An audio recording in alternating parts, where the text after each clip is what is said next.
Good afternoon. आप सभी को a very very good afternoon.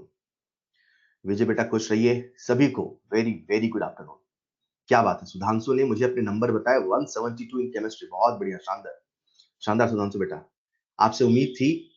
कल आपका पेपर था, मुझे उम्मीद है आपका पेपर सत्यजीत मोहंती बहुत अच्छे, परीक्षित साकिब बहुत अच्छा किया आप लोगों ने, अंकित मिश्रा 170, नमन 160, बहुत अच्छे, आप सब बहुत अच्छा कर रहे हैं। क्या बात है। आदित्य कुमार 152, अरे बहुत अच्छे यार। बस आप इसे मेंटेन रखें।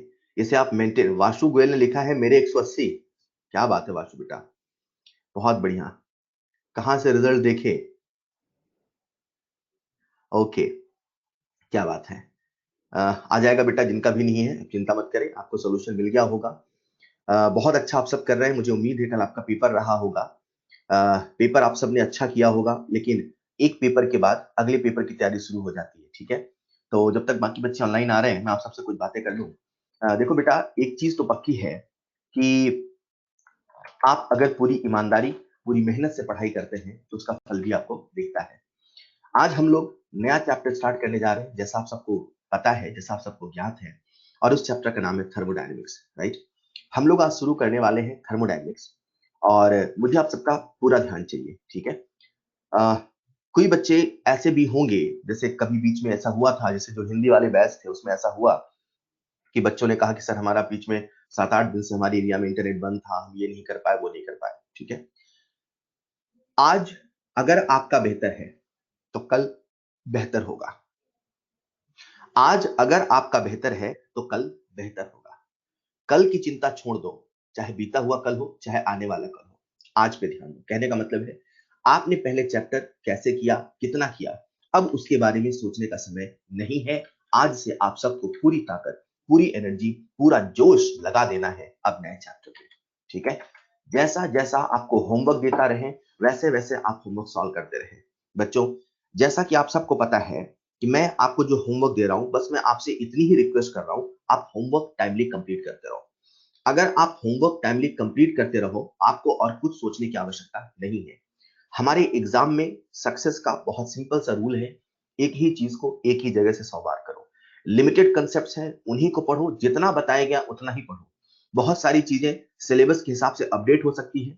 ऐसा भी हो सकता है कि बहुत कुछ आपको लास्ट ईयर पढ़ाया हो, इस साल नहीं बता रहे हैं। The thing is syllabus. Syllabus के हिसाब से हम लोग बहुत कुछ चेंज कर रहे हैं। तो जितना आपको हैंड आउट में, जितना आपको यहाँ पढ़ाया जा रहा, उतने ही चीजों के कंसेप्ट को आप बार बार रिपीट करें। और कुछ आपको नहीं सोचना है, आप जिस एग्जाम की तैयारी कर रहे हैं उसमें आप बहुत अच्छा करेंगे, राइट। तो बच्चों, आज हम शुरू करने जा रहे हैं थर्मोडायनेमिक्स, और मैं आपसे पूरा ध्यान इस चैप्टर में चाहता हूं। अगर आप सबने सॉल्यूशन कॉपी नहीं बनाई, अगर इक्का दुक्का ऐसा कोई भी बच्चा है, मुझे उम्मीद है आप सबने बना ली होगी, फिर भी हमेशा ही कुछ तो रहेंगे ही जो नहीं करेंगे। अब भी समय है, आज से आप सबके पास एक सॉल्यूशन कॉपी जरूर होनी चाहिए। मैं जो भी आपको होमवर्क दूं, मॉड्यूल के ईच एंड एवरी क्वेश्चन मुझे उस सॉल्यूशन कॉपी में चाहिए। मॉड्यूल के ईच एंड एवरी क्वेश्चन मुझे सॉल्यूशन कॉपी में चाहिए। चाहे आप कैसे भी करो, हमसे पूछ पूछ के करो, डिस्कस करके करो, लेकिन एक एक सवाल का सॉल्यूशन मुझे उस कॉपी में चाहिए। अगर किसी बच्चे ने नहीं बनाई है बेटा, अब आप सबके पास प्लीज होनी चाहिए, अभी भी देर नहीं हुआ है। मैं जानता हूं, एक बच्चा अगर मॉड्यूल के एक एक सवाल को लाइन से टिक करता है, लाइन से सॉल्व करता है, तो निश्चिंत रहो, उसे घबराने की आवश्यकता नहीं, उसे खुद सोचने की आवश्यकता नहीं, ठीक है। तो चलिए आज की क्लास हम स्टार्ट कर रहे हैं, और इसी थॉट के साथ कि आप सबके पास सॉल्यूशन कॉपी है जिसमें मॉड्यूल का एक एक सवाल सॉल्व होना चाहिए, राइट। पॉइंट नंबर 2, हम लोग आज शुरू कर रहे हैं थर्मोडायनेमिक्स, ठीक है। तो आपको मैं होमवर्क दे रहा हूं, लेकिन शायद हो नहीं पाए। तो आपका सबसे पहला जो आज का होमवर्क रहेगा, वो रहेगा revise lecture 1 of hand out. बेटा, अगर आपको याद हो, आयोनिक के लिए हमने एक नया कंसेप्ट बनाया था, डेली शॉर्ट नोट्स का। इस चैप्टर में डेली शॉर्ट नोट्स की आवश्यकता नहीं पड़ेगी, जैसे मैं कह रहा हूं वैसे करते चलना। तो सबसे पहला आपका होमवर्क रहेगा रिवाइज लेक्चर 1 हैंड आउट। दूसरा रहेगा इलस्ट्रेशन 1 एंड 2, ठीक है। इलस्ट्रेशन 1 एंड 2 आपको सॉल्व करना है। और उसी के साथ अगर किसी बच्चे ने अभी भी पुराना कुछ पेंडिंग होमवर्क है, जो भी पेंडिंग होमवर्क है उसे आज की डेट में कंप्लीट कर लेना, क्योंकि कल से आपको थर्मोडायनेमिक्स में बहुत सारा होमवर्क मिलना स्टार्ट हो जाएगा। तो आज की डेट में आपके पास अगर कोई पेंडिंग होमवर्क है, उसे प्लीज कंप्लीट करें। सबसे पहले मॉड्यूल को करें, फिर रेस को करें, और फिर अगर आप कर सकते हैं तो एग्जाम्पलर को करें, यही हम आपसे बार बार कह रहे हैं, बस इतना ही आपको करना है। एनसीईआरटी एग्जाम्पलर, जब जहां बोला जाए एनसीईआरटी पढ़ने के लिए पढ़ें, जहां नहीं बोला जाए नहीं पढ़ें। केमिकल इक्विलिब्रियम के लिए मैंने आपसे कहा एनसीईआरटी पढ़ ले, आयनिक में नहीं कहा, नहीं आवश्यकता है, राइट। अगर कोई बच्चा पढ़ना चाहता है तो ऑब्वियसली पढ़ सकता है, मनाही नहीं है, लेकिन जहां मैं कहूं उसे तो कंपलसरी करना है। क्लियर? तो चलिए शुरू करते हैं हमारी आज की क्लास। मुझे आप सबका ध्यान चाहिए। आज थर्मोडायनेमिक्स की पहली क्लास है, और जैसा कि आप सभी जानते हैं, जब कोई नया चैप्टर शुरू होता है तो उसमें बहुत सारे शुरुआत में नए नए टर्म्स होते हैं, नए नए टर्मिनोलॉजी होते हैं, और फिर उन्हीं टर्मिनोलॉजी का हम लोग आगे चल के वाक्यों में प्रयोग, मतलब उन्हीं शब्दों का सवालों में प्रयोग करते हैं। वही सब तो होते हैं। अगर आपने उन टर्म्स के मतलब को समझ लिया है तो उनसे आने वाले कंसेप्ट, उनसे आने वाले सवाल बहुत आसानी से बन जाते हैं। So what you have to do, जो आज की क्लास है बेसिकली टर्मिनोलॉजी है। जो थर्मोडायनेमिक्स की स्टार्टिंग क्लास है उसमें नए नए शब्द हैं, पर उनमें भी छुपे छुपे कंसेप्ट हैं। तो आज की क्लास थोड़ा सा थ्योरेटिकल होने वाली है। आप सब बहुत ध्यान से सुनिएगा, लेकिन सुनिएगा लॉजिकल तरीके से। ऐसा नहीं बस रट्टा मार चल रहा है, ऐसा नहीं, लॉजिकल तरीके से सुनना है। और जैसे ही नेक्स्ट क्लास हम आएंगे, वैसे चैप्टर बहुत मजेदार है, बहुत शानदार है। तो चलिए शुरू करते हैं हमारा आज का थर्मोडायनेमिक्स। बच्चों, थर्मोडायनेमिक्स जैसा कि आप सभी जानते हैं, हमारी केमिस्ट्री में 3 सवाल थे। आपका पूरा ध्यान चाहिए बेटा, पूरा ध्यान चाहिए। जब मैं पूछूं तभी जवाब देंगे, ठीक है? हमारी केमिस्ट्री के 3 सवाल थे। उनमें सबसे पहला सवाल था, आखिर कुछ क्यों होता है? क्यों कोई रिएक्शन होती है? क्यों रिएक्टेंट से प्रोडक्ट बनता है? क्यों क्यों एक रिएक्शन होती है? क्यों का जवाब हमें दिया थर्मोडायनेमिक्स ने। थर्मोडायनेमिक्स का जो सबसे बड़ा एप्लीकेशन है वो यही है कि what is the reason behind spontaneity of a reaction, इसको समझा दिया, और उसने बहुत आसान शब्दों में समझाया। और आप देखिएगा, जब हम इस चैप्टर को पढ़ेंगे तो हमारा एम भी वही होगा, हम उस चीज को खोज पाए, उस चीज को समझ पाए, आखिर कोई रिएक्शन क्यों होती है, क्यों कोई रिएक्शन होती है। हाँ, मैंने जाने अनजाने में आपको पहले ही बता दिया था, हर चीज के होने के पीछे की वजह स्टेबिलिटी होती है। स्टेबिलिटी के कई रास्ते हो सकते हैं। कभी रास्ता एनर्जी का होता है, तो कभी रास्ता इक्विलिब्रियम का होता है, तो कभी किसी दूसरी चीज का रास्ता होता है, लेकिन हर चीज स्टेबल ही होना चाहती है। थर्मोडायनेमिक्स ने दुनिया के हर फिनोमिनन को, हर कंसेप्ट को देखने का एक नजरिया है, और वो नजरिया है एनर्जी का। थर्मोडायनेमिक्स कहता है किसी के पीछे होने या न होने की वजह, या जो जैसा हो रहा है या जो जैसा नहीं हो रहा है, उसकी वजह एनर्जी है। थर्मोडायनेमिक्स ने हर चीज को एक ही नजरिए से देखा, और वो नजरिया था एनर्जी का। हर चीज के होने के पीछे की वजह एनर्जी, हर चीज के होने के, हर चीज के न होने की वजह एनर्जी, मतलब सब कुछ का एक्सप्लेनेशन जो थर्मोडायनेमिक्स देता है वो देता है एनर्जी। थर्मोडायनेमिक्स अपने आप में एक बहुत बड़ा टॉपिक है। इतना बड़ा टॉपिक है कि आपको बता दूं मैं कि पूरी इंजीनियरिंग इसमें लग जाती है। कहते हैं, एक फैक्ट बता रहा हूं बताने के लिए कि थर्मोडायनेमिक्स कितना बड़ा है।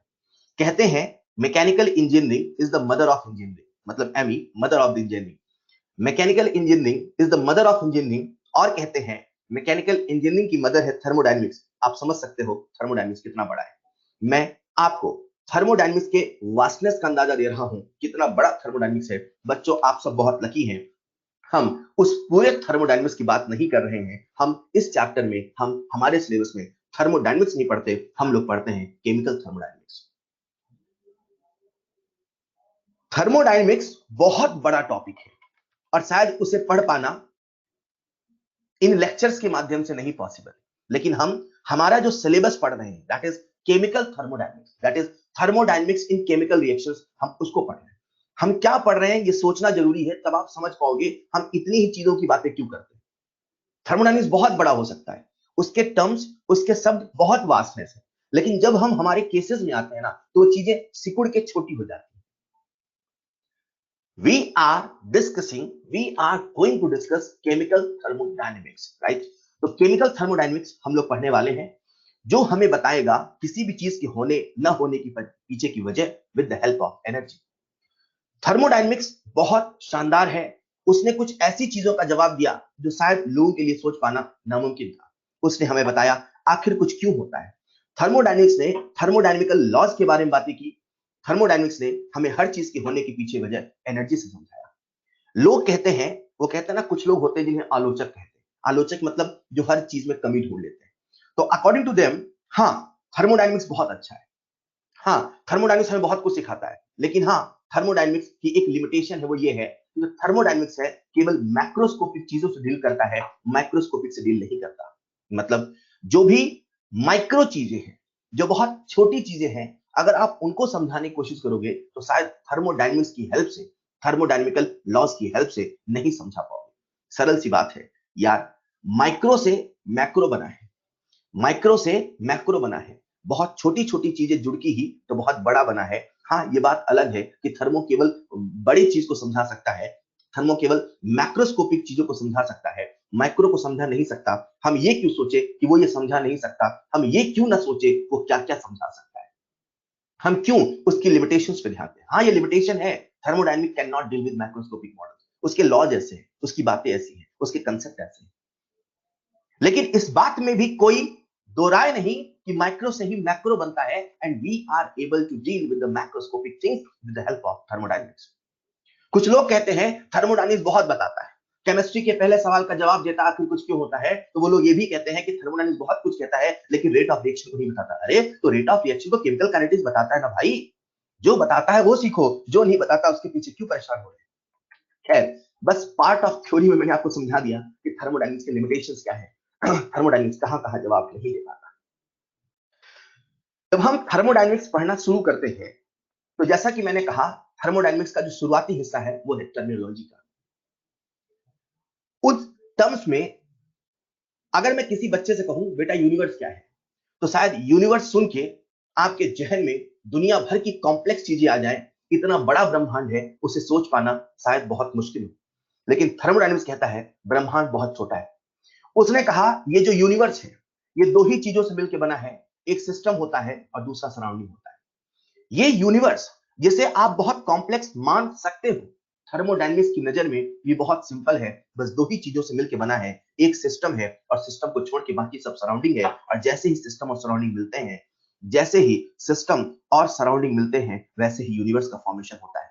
आपके लिए कॉम्प्लेक्स हो सकता है, आपके लिए यूनिवर्स बहुत बड़ा हो सकता है, लेकिन थर्मोडायनेमिक्स जिसकी नजर एनर्जी की है, उसने कहा पूरे ब्रह्मांड को मैं दो हिस्सों में बांट देता हूं, एक सिस्टम है, दूसरा सराउंडिंग है। जब आप किसी चीज को पढ़ते हो, जब आप किसी चीज को स्टडी करते हो, किसी भी चीज को, आप किस चीज को पढ़ना चाहते हो, आप अपने सामने रखे कंप्यूटर को पढ़ना चाहते हो, आप अपने सिलेक्शन को स्टडी करना चाहते हो, आप किसी भी चीज को स्टडी करना चाहते हो, तो थर्मोडायनेमिक्स कहता है जो पार्ट, जो हिस्सा इस पूरे ब्रह्मांड में से अंडर ऑब्जर्वेशन है, अंडर एनालिसिस है, जिसे आप इन्वेस्टिगेट कर रहे हैं, जिसे आप समझने की कोशिश कर रहे हैं, मात्र वो सिस्टम है, और सिस्टम के अलावा बाकी सब कुछ सराउंडिंग है।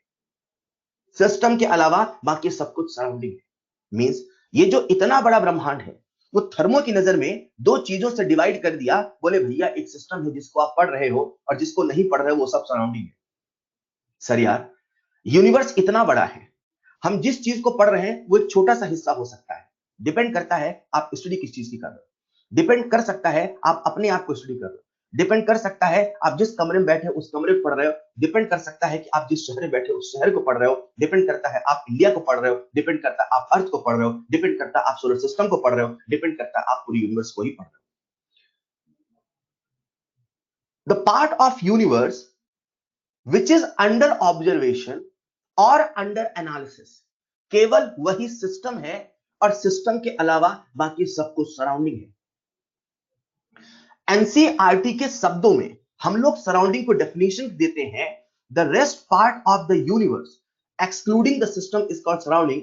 एक बच्चा बड़े ध्यान से सुन रहा था, उसने मुझसे डाउट पूछा, उसने कहा सर मान लीजिए मैं जिस कमरे में बैठा हूं, मैं उस कमरे को स्टडी करना चाहता हूं। मैंने कहा ठीक है। उस कमरे के बहुत सारे पैरामीटर्स पे बात करना चाहता हूं। मैंने कहा ठीक है। मैं उस कमरे की स्टडी थर्मोडायनेमिक्स हेल्प की मदद से करना चाहता हूं। मैंने कहा ठीक है। सर मान लीजिए ये वो कमरा है जहां मैं बैठा हूं। मैंने कहा ठीक है। सर आपने कहा कि जिस कमरे को पढ़ रहे हो वो सिस्टम है। मैंने कहा बिल्कुल सही। सर फिर आपने ये भी कहा कि इस कमरे के अलावा बाकी सब कुछ जो है सराउंडिंग है। मैंने कहा बिल्कुल सही। सर इस कमरे के अलावा बगल वाला कमरा सराउंडिंग है। मैंने कहा हाँ। सर इस कमरे के अलावा हमारा पूरा शहर सराउंडिंग है। मैंने कहा हाँ। सर इस कमरे के अलावा अमेरिका सराउंडिंग है। मैंने कहा हाँ। इस कमरे के अलावा पूरा इंडिया सराउंडिंग है। मैंने कहा हाँ। उस बच्चे के मन में एक कंसेप्ट बैठ गया कि सिस्टम के अलावा बाकी सब कुछ छोड़ के सराउंडिंग होता है। लेकिन जब हम टेक्निकली बात करते हैं, जब हम न्यूमेरिकल पर्सपेक्टिव से बात करते हैं, जब हम कंसेप्ट की बात करते हैं तो यहां पे एक चीज आपको समझना जरूरी है। हाँ, ये सही है कि सिस्टम के अलावा बाकी सब कुछ सराउंडिंग है, लेकिन टेक्निकली, लेकिन न्यूमेरिकल के रिस्पेक्ट में, लेकिन जब हम कंसेप्चुअली बातें करेंगे तो आपको एक चीज समझना होगा, सराउंडिंग केवल वो हिस्सा है, सराउंडिंग केवल वो हिस्सा है, सराउंडिंग केवल वो हिस्सा है, surrounding is that part which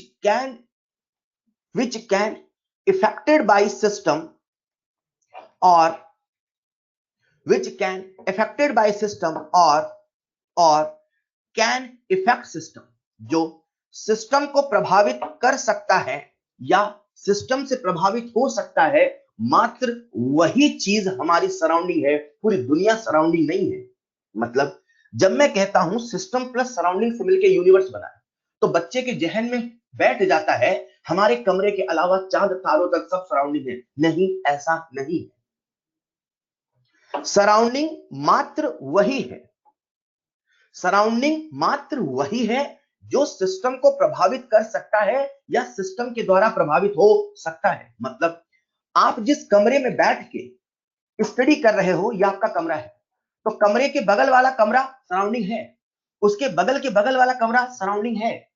ये जो सराउंडिंग की रेंज है, ये वहां तक है जहां तक आपके कमरे का प्रभाव जा सकता है। मतलब अगर आप अपने कमरे में बैठ के चिल्लाओ, खूब जोर जोर से चिल्लाओ, और अगले 5 कमरे तक आपकी आवाज चली गई, तो 5 कमरे तक ही आपका सराउंडिंग है, वो पूरा का पूरा शहर सराउंडिंग नहीं है। इसे ऐसे समझते हैं, अगर इस डेफिनेशन से, अगर इस एनसीईआरटी की डेफिनेशन से, ये है, ये दिमाग में रखना है, अगर इस एनसीईआरटी की डेफिनेशन से सिस्टम को छोड़ के बाकी सब कुछ सराउंडिंग होता, मान लीजिए आप जिस कमरे में बैठे हो हम उसका स्टडी कर रहे हैं, और हम आप पढ़ते हो नहीं पढ़ते हो का स्टडी कर रहे हैं, तो मैंने कहा सिस्टम के अलावा बाकी सब कुछ सराउंडिंग है। मान लेते हैं यहाँ पे यूएसए, यहाँ पे अमेरिका है, मैं कहूं अमेरिका के बच्चे पढ़ रहे हैं नहीं पढ़ रहे से फर्क पड़ता है, आप पढ़ोगे नहीं पढ़ोगे, ये कैसी बातें हैं सर, ये तो बकवास है। अमेरिका के बच्चे पढ़ रहे नहीं पढ़ रहे से हमारा क्या रिलेशन, हम पढ़ रहे कि नहीं पढ़ रहे। मतलब अगर आप ये कहते हो कि सराउंडिंग वो सब कुछ है जो सिस्टम के अलावा है, तो यूएसए भी तो हमारा सराउंडिंग है। अब यूएसए का इफेक्ट क्या हम पे हो रहा, सर वहां के बच्चे नहीं पढ़ रहे इसलिए मेरा पढ़ने का मन नहीं कर रहा, नहीं ऐसा तो नहीं है ना। या सर वहां के बच्चे पढ़ रहे थे मैं खूब पढ़ रहा हूं, नहीं ऐसा तो नहीं है ना।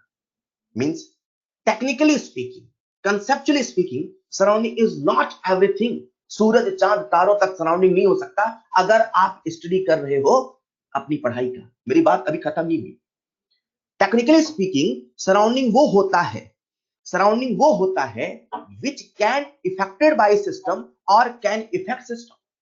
हाँ, अगर ऐसा होता कि आपके कमरे का जो इंटरनेट कनेक्शन है वो यूएसए से कंट्रोल होता, तो हाँ, अब यूएसए आपका सराउंडिंग होता। क्या पता वहां कुछ ऐसा हुआ कि इंटरनेट गड़बड़ हो गया, तो वहां के इंटरनेट गड़बड़ होने से आपके कमरे में गड़बड़ हो गई, आपके कमरे में गड़बड़ हो गई, आपकी पढ़ाई इफेक्टेड हो गई। मतलब किस चीज की स्टडी कर रहे हो उसके हिसाब से सराउंडिंग की रेंज बढ़ती जाएगी। सराउंडिंग कभी बहुत छोटा हो सकता है तो कभी बहुत बड़ा हो सकता है। आपका मन पढ़ने में लग रहा कि नहीं लग रहा, इस चीज की स्टडी करनी है, तो हो सकता है यूएसए आपका सराउंडिंग हो या हो सकता है नहीं है। मेरी बात को समझने की कोशिश करिएगा। सराउंडिंग डेफिनेशन में तो कहा जाता है rest everything other than system is surrounding, but technically we can not deal with each and everything.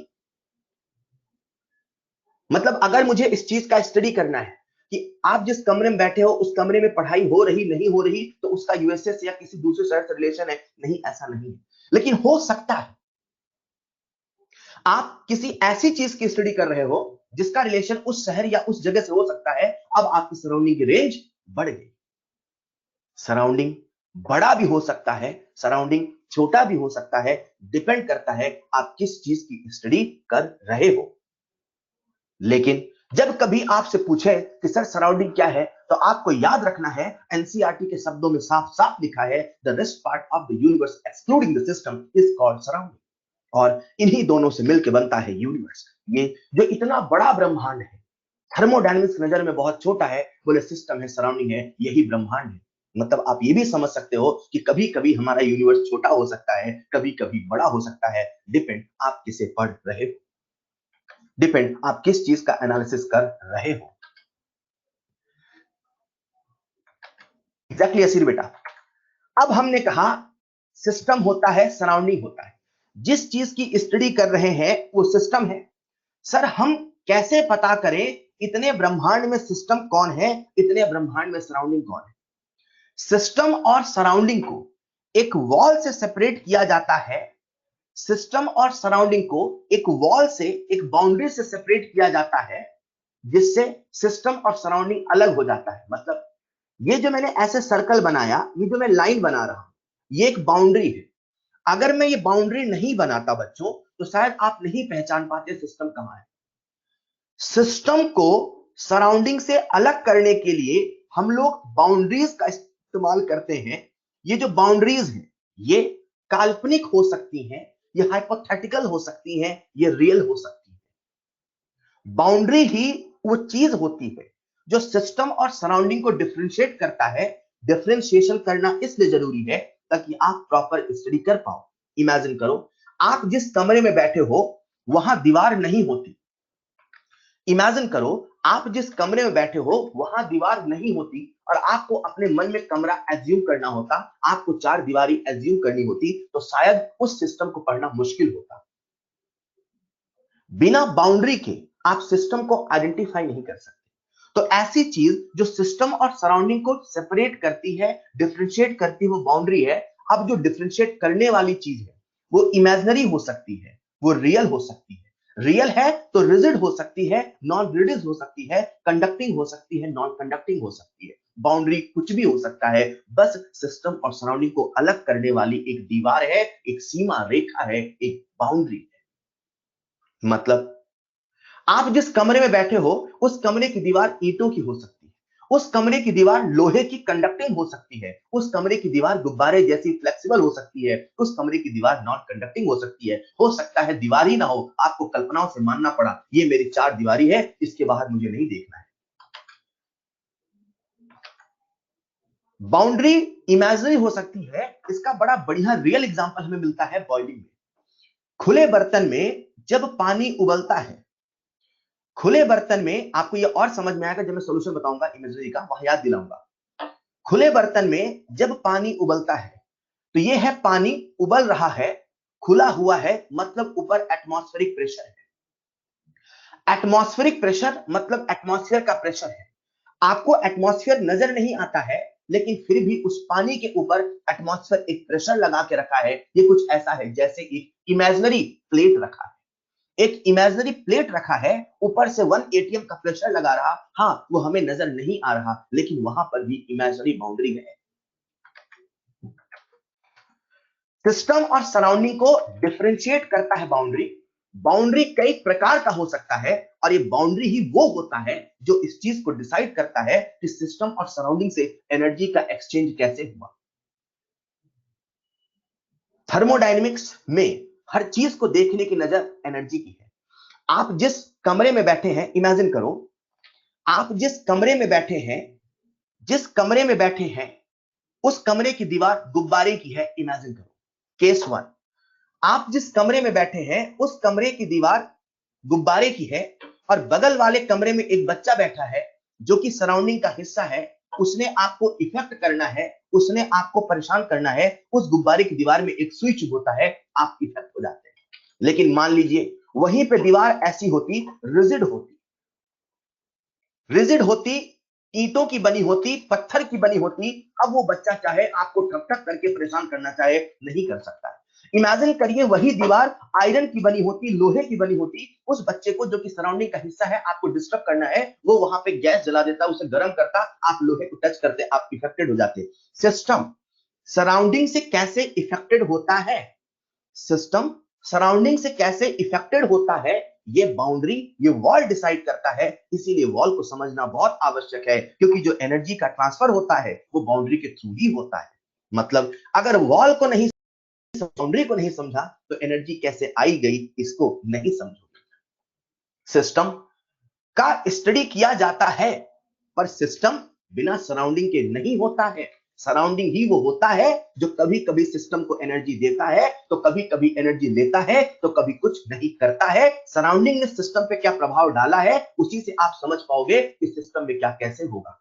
अगर मुझे समझना है, एक कमरे में बच्चा बैठा, पढ़ रहा है कि नहीं पढ़ रहा है, तो मैं केवल कमरे को नहीं देख सकता, मैं केवल उस बच्चे को नहीं देख सकता, मुझे यह भी देखना पड़ेगा कहीं सराउंडिंग में कुछ ऐसा तो नहीं जो सिस्टम को डिस्टर्ब कर रहा है, कहीं ऐसा तो नहीं बगल वाले कमरे में गाना चल रहा है और वो बच्चा डिस्टर्ब हो रहा। अरे मुझे सराउंडिंग को भी ध्यान रखना पड़ेगा, बिना सराउंडिंग के सिस्टम की स्टडी नहीं कर पाएंगे। हाँ, ये बात अलग है कि सराउंडिंग बहुत बड़ा है, और जब सराउंडिंग बहुत बड़ा है, reason to reason, case to case vary कर रहा है, तो सराउंडिंग को पढ़ना आसान नहीं है और सिस्टम को पढ़ना आसान है बच्चों। इसीलिए जब हम थर्मोडायनेमिक्स यानी कि केमिकल थर्मोडायनेमिक्स पढ़ते हैं तो हम सिस्टम की ही स्टडी करते हैं। सिस्टम को पढ़ पाना आसान है, सिस्टम को समझ पाना आसान है। सराउंडिंग जिसके बहुत सारे केसेस हो सकते हैं, उसे पढ़ पाना समझ पाना मुश्किल, लेकिन बिना बाउंड्री के सिस्टम को समझ पाना भी मुश्किल। तो बाउंड्री ही उतना ही इंपॉर्टेंट है जितना कि आप सिस्टम और सराउंडिंग को समझते हैं। क्लियर? ठीक है, अभी हम पढ़ रहे हैं टर्मिनोलॉजी। सिस्टम होता है, सराउंडिंग होता है, दोनों को सेपरेट करने वाला बाउंड्री होता है। बाउंड्री कुछ भी हो सकता है, लेकिन बिना बाउंड्री के सिस्टम नहीं होता है। बाउंड्री ही वो होता है जो सिस्टम से एनर्जी के एक्सचेंज को एक्सप्लेन करता है, क्योंकि जब तक ये नहीं समझोगे तब तक ये नहीं समझोगे सिस्टम एनर्जी आई कैसे, सिस्टम से एनर्जी गए कैसे, क्योंकि एनर्जी आने और जाने के लिए बाउंड्री के थ्रू होकर गुजरना होगा। जब भी हम इस चीज को समझ लेते हैं कि हमें तो केमिकल थर्मोडायनेमिक्स में सिस्टम ही पढ़ना है, क्योंकि सराउंडिंग को पढ़ पाना आसान नहीं है, तो अब हमें समझना पड़ेगा कि भैया सिस्टम होता कैसा कैसा है। सिस्टम जिसे हम पढ़ेंगे, जो हमारा पॉइंट ऑफ फोकस होगा केमिकल थर्मोडायनेमिक्स में, हम सिस्टम की बात ही करेंगे, तो आपको ये समझना जरूरी होगा बच्चों कि जो सिस्टम होता है उसे हमने 3 तरीके से क्लासिफाई किया है। या तो वो ओपन होगा, या तो वो क्लोज्ड होगा, या तो वो आइसोलेटेड होगा। सर ये होता क्या है? जैसा कि नाम बता रहा है, ओपन सिस्टम है। ओपन सिस्टम का मतलब एक ऐसा सिस्टम है जिसमें मैटर और एनर्जी दोनों का एक्सचेंज हो सकता है। सर यार, ओपन सिस्टम में तो न जाने कितनी चीजों का एक्सचेंज हो सकता है। बेटा, न जाने कितनी चीजें हम नहीं पढ़ रहे हैं, हम लोग पढ़ रहे हैं थर्मोडायनेमिक्स, और थर्मोडायनेमिक्स में हर चीज के होने न होने, हर चीज की नजर केवल एनर्जी की है। हमारा फोकस केवल एनर्जी है। मैटर भी अपने आप में एनर्जी होता है। E बराबर mc स्क्वायर से हम सबको ये पता चलता है कि मैटर भी एनर्जी है। अगर मैटर आएगा जाएगा तो एनर्जी बदलेगी। मैटर के अलावा एनर्जी फ्लो होती है, एनर्जी ट्रांसफर होती है, इसीलिए हमने सिस्टम को क्लासिफाई एनर्जी की बेसिस पे किया। कहीं ना कहीं मैं ऐसा कह दूं, मैटर एनर्जी दोनों एनर्जी ही है। जब हम सिस्टम को पढ़ते हैं तो सिस्टम को कई तरीके से क्लासिफाई करते हैं। उसमें सबसे पहला सिस्टम ओपन सिस्टम है, जिसमें मैटर का एक्सचेंज हो सकता है और एनर्जी का भी एक्सचेंज हो सकता है। मान लीजिए आप किसी बर्तन में मैगी को पका रहे हैं, मैगी खुले बर्तन में पक रही है, तो खुले बर्तन से चीजें बाहर चली जाएंगी या ऊपर से इधर आ जाएंगी। मान लीजिए आप स्टडी कर रहे हैं कि आखिर मैगी 2 मिनट में क्यों नहीं पकती। आप सबको पता है 2 मिनट मैगी नूडल्स कभी 2 मिनट में नहीं पकती। हम इसी चीज को समझना चाहते हैं, आखिर मैगी 2 मिनट में क्यों नहीं पकती। अगर हमें मैगी 2 मिनट में क्यों नहीं पकती को समझना है, तो हम जिस चीज को स्टडी कर रहे हैं, सिस्टम को आइडेंटिफाई करना है। फिर यह भी समझना पड़ेगा सिस्टम हमारा है कैसा। सिस्टम कहीं ओपन तो नहीं, कहीं ऐसा तो नहीं मैगी इसलिए नहीं पकती कि जैसे ही मैगी पकाने चलते हैं वैसे बगल वाले कमरे से बच्चा आके मैगी खा लेता है। कहीं ऐसा तो नहीं है कि उसमें हम जिस कंटेनर में उसको रखे हैं, उस कंटेनर के थ्रू एनर्जी जाती ही नहीं अंदर। हो सकता है वो जो कंटेनर में आप मैगी पका रहे हो वो ईंटों की बनी है, पत्थर की बनी है, गैस में रखे हो पक ही नहीं रहा है। मेरी बात को समझिएगा। It is important to know, it is important to understand what are the boundaries. वो कौन सी बाउंड्रीज हैं जिससे एनर्जी ट्रांसफर होगी नहीं होगी। मैंने कहा ओपन सिस्टम एक ऐसा सिस्टम है लल्ला जिसमें मैटर भी एक्सचेंज होगा, एनर्जी भी एक्सचेंज होगा।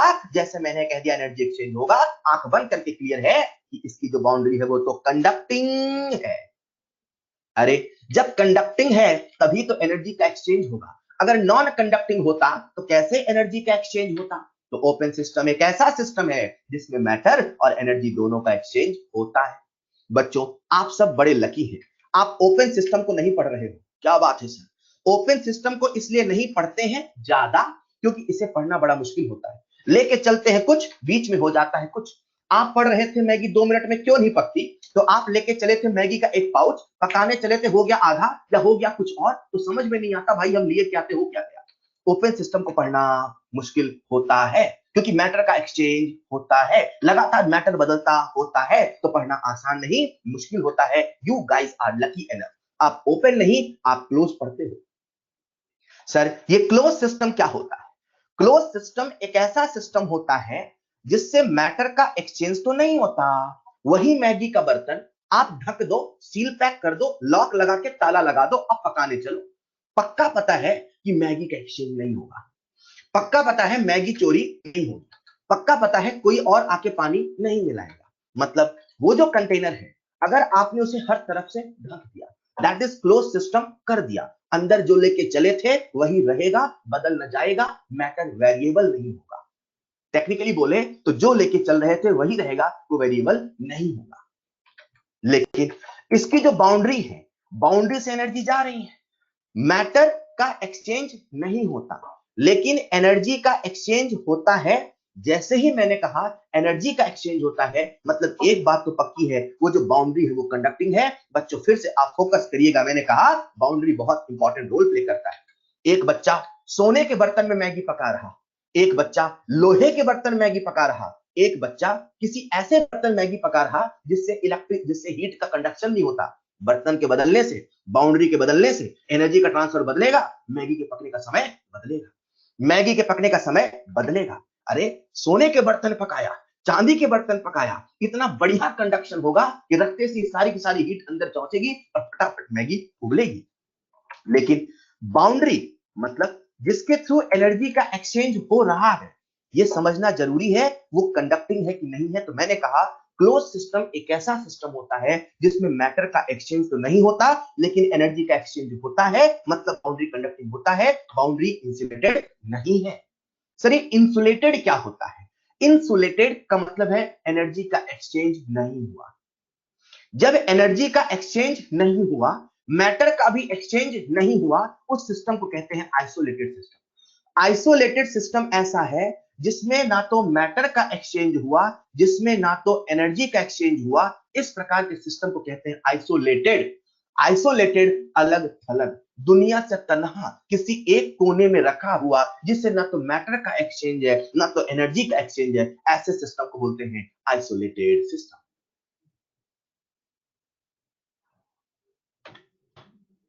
ओपन सिस्टम में दोनों खुल्लम खुल्ला चलते हैं।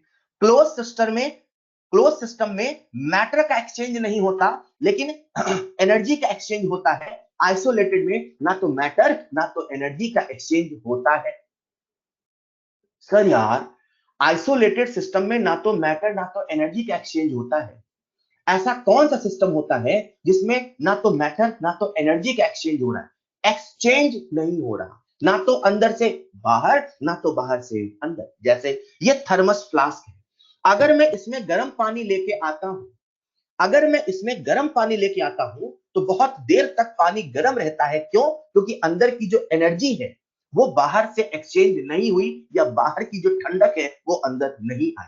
मैटर के एक्सचेंज होने का तो सवाल ही नहीं है, मैटर के एक्सचेंज होने का सवाल ही नहीं क्योंकि क्लोज है, पर क्योंकि इसके चारों तरफ की वॉल इंसुलेटेड है, क्योंकि इसके चारों तरफ की वॉल इंसुलेटेड है इसलिए इसमें एनर्जी का भी एक्सचेंज नहीं होता। बच्चों सुनिएगा ध्यान से, थर्मस फ्लास्क, थर्मस फ्लास्क मतलब जिसे हम लोग कहते हैं कि थर्मस में रखा है, मतलब थर्मस मतलब थर्मो, एक ऐसा फ्लास्क है जिसमें एनर्जी का एक्सचेंज नहीं हो सकता है, उसे हम लोग कहते हैं आइसोलेटेड सिस्टम। आपको बता दूं ये जो पूरा यूनिवर्स है अपने आप में एक आइसोलेटेड सिस्टम है।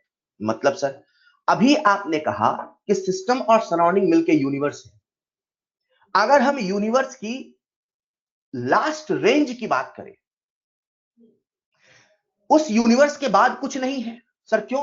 अरे यूनिवर्स के बाद कुछ और है तो फिर आपने यूनिवर्स की रेंज छोटी ली, अभी यूनिवर्स और बड़ा करो। मतलब जहां पर जहां पर जहां पर लास्ट पॉइंट है ये पूरा का पूरा यूनिवर्स है। इस यूनिवर्स को ना तो बाहर से एनर्जी मिल रही ना तो अंदर से एनर्जी बाहर जा रही, ये भी तो अपने आप में एक आइसोलेटेड सिस्टम है। अरे यूनिवर्स यही तो है, अपने आप में पूरा यूनिवर्स, अगर आप सोचो पूरा ब्रह्मांड जहां भी है, कहीं ना कहीं तो खत्म होगा। Whole universe can be considered as an isolated system. और आप देखना, जब भी हम आइसोलेटेड को फील करेंगे ना, यूनिवर्स लेके फील करेंगे, मजा आएगा।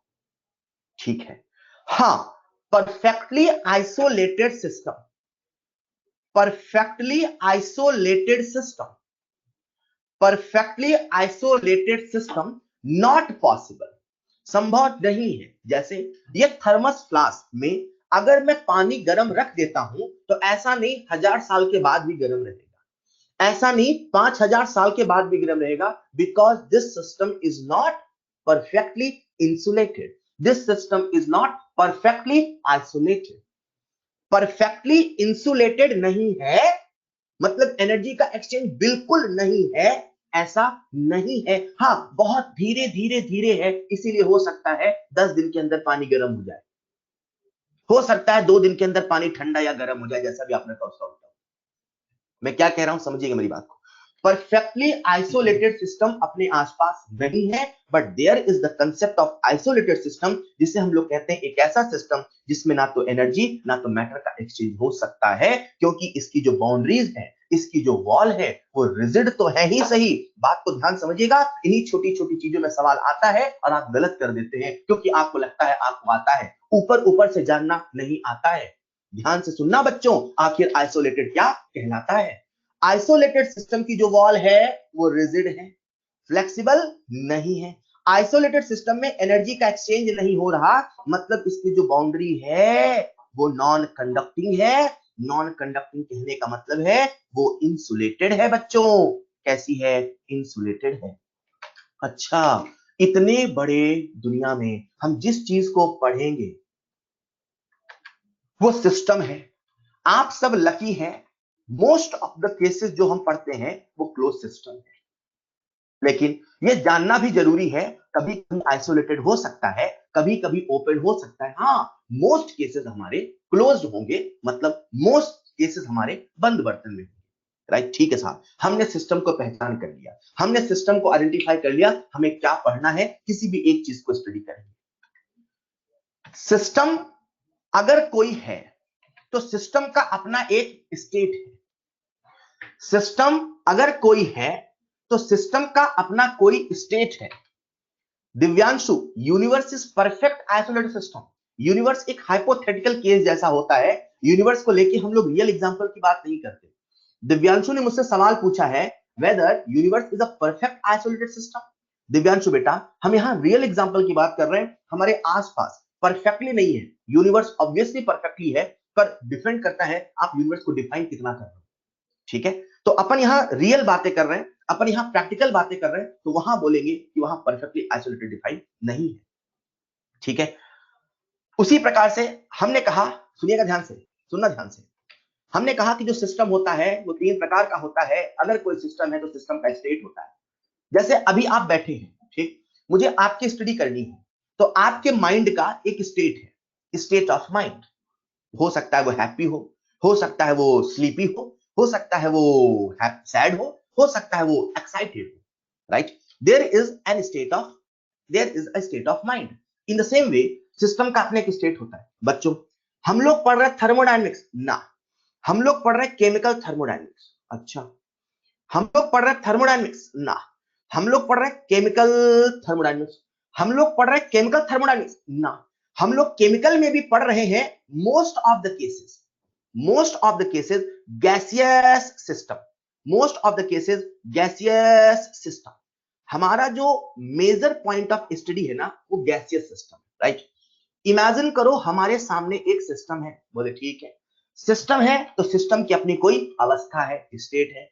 किसी भी गैसियस सिस्टम को बताने के लिए उसके स्टेट को हम लोग प्रेशर, वॉल्यूम, टेम्परेचर और मोल जैसे पैरामीटर्स का इस्तेमाल करते हैं।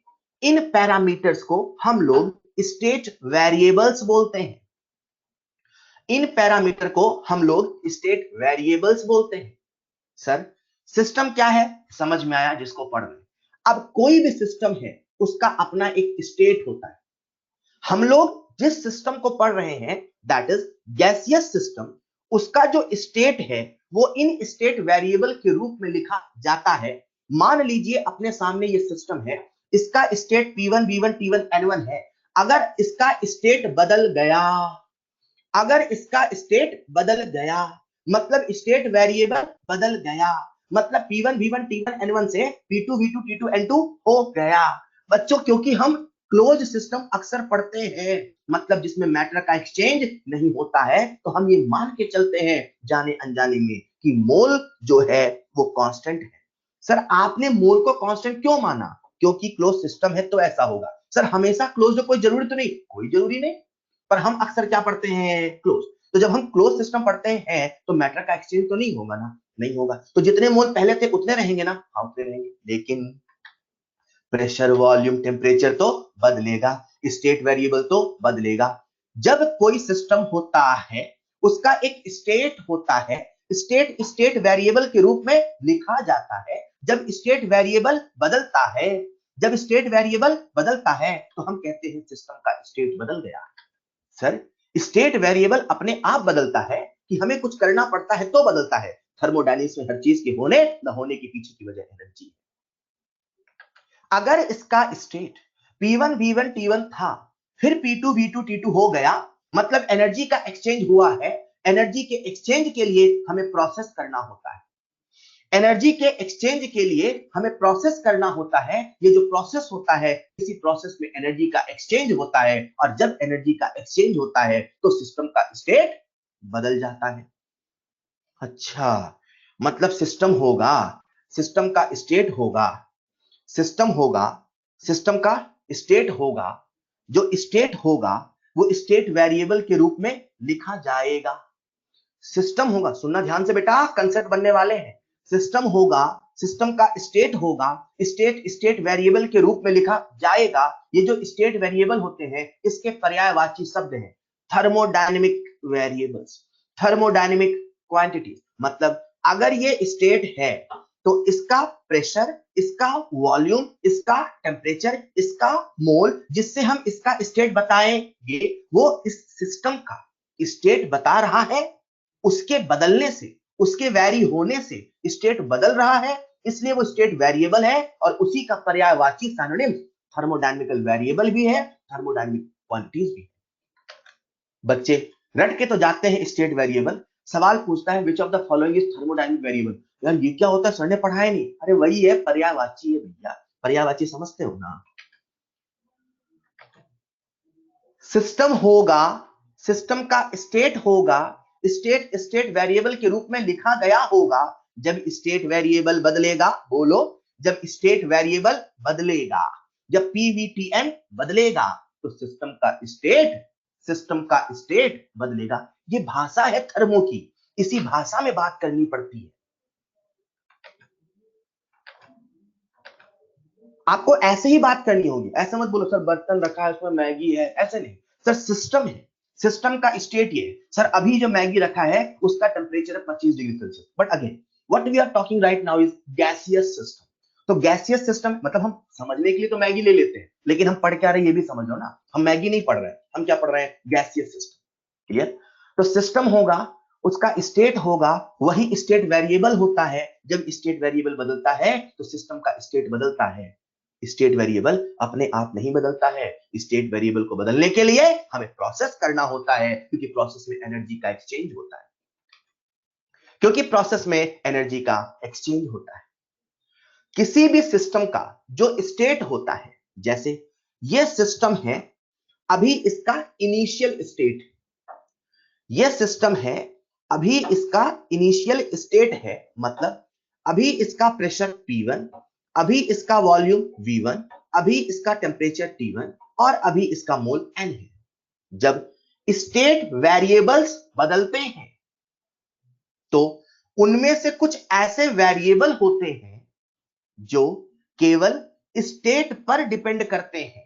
मतलब जैसे मैं बात करूं वॉल्यूम की, अगर ये सिस्टम है, मान लो गुब्बारा है, अभी इसका वॉल्यूम V1 है, आपने इसे फुलाया, फुला के वॉल्यूम बढ़ाया, वॉल्यूम V1 से V2 आया, फर्क इससे नहीं पड़ता आपने कैसे फुलाया, पंप से कि मुंह से, कैसे फुलाया फर्क इससे पड़ता है पहले वॉल्यूम कितना था, बाद में वॉल्यूम कितना है। मतलब इसे ऐसे फील करो, जब हम न्यूमेरिकल प्रॉब्लम सॉल्व करेंगे और कभी वॉल्यूम आएगा तो आपके दिमाग में ये नहीं आए सर ने कैसे वॉल्यूम बढ़ाया होगा यार, सर ने कैसे घटाया होगा। अरे कैसे बढ़ाया होगा, कैसे घटाया होगा से महत्वपूर्ण ये है कितना था और कितना है, क्योंकि ये स्टेट फंक्शन। अच्छा, सिस्टम का जो स्टेट होता है, जब स्टेट बदलता है, तो जब स्टेट बदलता है तो उसमें कुछ ऐसे भी वेरिएबल्स होते हैं। अब मैं टेक्निकल भाषा में बात कर रहा हूं, जब सिस्टम का स्टेट बदलता है तो उसमें कुछ ऐसे वेरिएबल्स होते हैं जो इस बात पे डिपेंड करते हैं कि इनिशियल स्टेट क्या था, फाइनल स्टेट क्या था। उन्हें इससे मतलब नहीं आपने वो कैसे अंजाम दिया। मतलब जैसे वॉल्यूम हुआ, जैसे टेम्परेचर हुआ, टेम्परेचर T1 से T2 हुआ, फर्क इससे नहीं पड़ता कैसे बढ़ाया कैसे घटाया, फर्क इससे पड़ता है पहले कितना था अभी कितना है। बच्चों आप सभी अचीवर में हैं, पहली बार थर्मो नहीं पढ़ रहे हैं, आप सब जानते हैं इस चैप्टर में internal energy, enthalpy, entropy, Gibbs energy जैसे शब्द आएंगे। मैं आपको पहले ही बता देता हूं, ये जो इंटरनल एनर्जी है, ये जो इंथैल्पी है जो आगे आएगा क्या है डिटेल में समझेंगे। ये जो एंट्रोपी है, ये जो गिब्स एनर्जी है, ये जो टेम्परेचर प्रेशर वॉल्यूम है, ये जो स्टेट वेरिएबल्स हैं बच्चों, ये सारे के सारे ही स्टेट फंक्शन होते हैं। मतलब आपने कैसे स्टेट को बदला ये इंपॉर्टेंट नहीं रखता, इंपॉर्टेंट ये रखता है कि फाइनल वैल्यू क्या है, इनिशियल वैल्यू क्या थी। जो भी स्टेट फंक्शन होता है उसे हम लोग कैपिटल लेटर से लिखते हैं। कोई भी स्टेट फंक्शन होगा it is written in capital letters, या जिसे कैपिटल लेटर से लिखा है तो आप समझ जाना वो स्टेट फंक्शन है। उसमें आप मुझसे ये मत पूछना सर ये कैसे हुआ होगा, आप तो इस पे फोकस करना अच्छा ये है। वहीं पे कुछ फंक्शन, फंक्शन मैथमेटिकल वर्ड है, मतलब फंक्शन मतलब उस पर डिपेंड करता है। स्टेट फंक्शन स्टेट पर डिपेंड करता है, पाथ फंक्शन पाथ पर डिपेंड करता है। सर कौन, वेरिएबल्स, कौन से वेरिएबल, स्टेट वेरिएबल्स जो स्टेट को बदलते हैं, जो सिस्टम की प्रॉपर्टीज है। सिस्टम की कुछ वेरिएबल्स, कुछ प्रॉपर्टीज ऐसे भी होते हैं जो पाथ पे डिपेंड तो करते हैं, साथ में इस पे भी डिपेंड करते हैं कि इनिशियल और फाइनल स्टेट क्या था। बच्चों बहुत सारे बच्चों को लगता है कि जो पाथ फंक्शन होता है वो केवल पाथ पे डिपेंड करता है, नहीं ऐसा नहीं है। There are some quantities, there are some variables, there are some properties of the system which depend upon initial and final state as well as path। उनमें से जो सबसे कॉमन है वो एक है हीट, दूसरा है वर्क।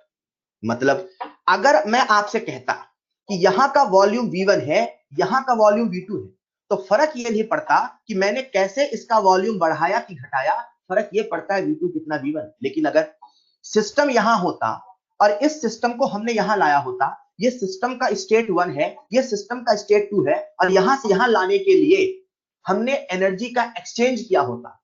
हमारी पूरी थर्मोडायनेमिक्स में एनर्जी के एक्सचेंज के दो ही रास्ते हैं, या तो हीट है या तो वर्क। अगर मुझे सिस्टम के स्टेट को बदलना है, बोलो किसको बदलना है, स्टेट को। अगर मुझे सिस्टम के स्टेट को बदलना है तो अपने आप नहीं बदलेगा, हमें कुछ करना पड़ता है।